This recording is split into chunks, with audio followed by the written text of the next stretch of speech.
ابراہیم صاحب بہت شکریہ۔ سمیع صاحب آپ کے وقت کا اثر، بول ہمیشہ حق اور سچ کے ساتھ کھڑا رہا ہے اور کھڑا بھی رہے گا۔ اب ایک بار پھر سے بول عدلیہ کے خلاف جاری مہم کے خلاف کھڑا ہوا ہے، تو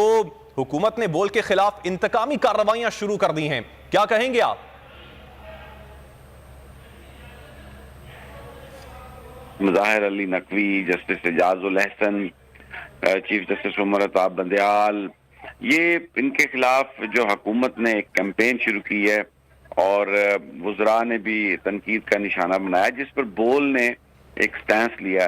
اور اسناد پر ان ججز کے حوالے سے پیکیجز بھی نشر کیے، خبریں بھی نشر کی، اور جو نون لیگ کی سازش ہے اس کو بے نقاب کیا۔ تو اس کا جو اب جواب ملا ہے کہ پیمرا کے ذریعے حکومت ٹیلی فون کر کے کیبل آپریٹرز کو انہوں نے مختلف جگہوں سے بول کو آف ایئر کروایا،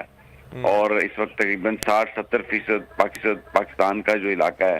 وہاں پر بول نہیں آ رہا، اور کیبل آپریٹرز کہتے ہیں کہ وہ بہت سخت دباؤ میں ہیں پیمرا کی طرف سے، حکومت کی طرف سے۔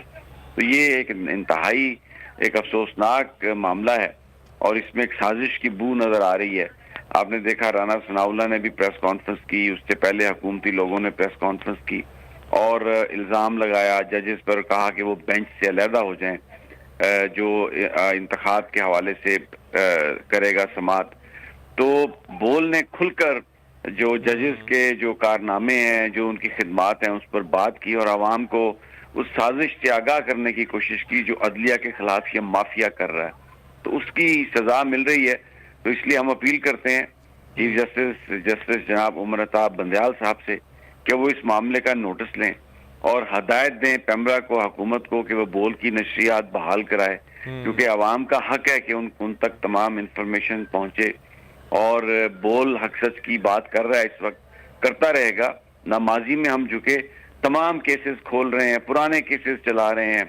چینل کو آف ایئر کر رہے ہیں، مینجمنٹ کو ڈرا رہے ہیں، مالکان کو پکڑنے کی بات کر رہے ہیں، جو جرنلسٹ کام کرتے ہیں اس میں ان کو ڈرا دھمکا رہے ہیں۔ تو بڑی افسوسناک صورتحال ہے، اور اس میں یہی اپیل کرتے ہیں جناب چیف جسٹس عمر عطاب بندیال سے کہ وہ اس معاملے کا نوٹس لیں،